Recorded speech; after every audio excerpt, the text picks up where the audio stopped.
আজ কিন্তু আমরা চলে এসেছি মধ্যম গ্রামের দ্য ওয়ার্ল্ড রেস্টুরেন্টে। এখানে কিন্তু ইন্ডিয়ান থেকে তন্দুর, কন্টিনেন্টাল, চাইনিজ সব ধরনের খাবারই কিন্তু অ্যাভেলেবেল রয়েছে। এ বাদেও শুনলাম নাকি এখানে আনলিমিটেড মাটন বিরিয়ানি পাওয়া যাচ্ছে। চলুন তাহলে যাওয়া যাক, আর এখানকার খাবার কেমন টোটালটাই আপনাদের সঙ্গে শেয়ার করব। আর দেখুন ভিতরের অ্যাম্বিয়েন্সের কথা যদি বলি, দুর্দান্তভাবে কিন্তু রেনোভেট করা রয়েছে। এই জায়গাটা দেখতেও কিন্তু বেশ দুর্দান্ত লাগছে, অনেক কিন্তু সিটিং অ্যারেঞ্জমেন্ট রয়েছে এখানে দেখুন। তো চলুন এখান থেকে আমরা আজকে খাবার অর্ডার করি এবং খাবারের কি দাম রয়েছে, কীরকম কী টেস্ট রয়েছে সবটাই আপনাদের সঙ্গে শেয়ার করব।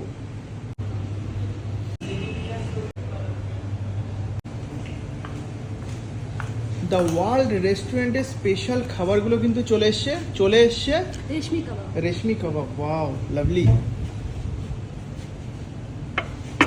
চলে এসছে ফিশ ফ্রাই, ওয়াও।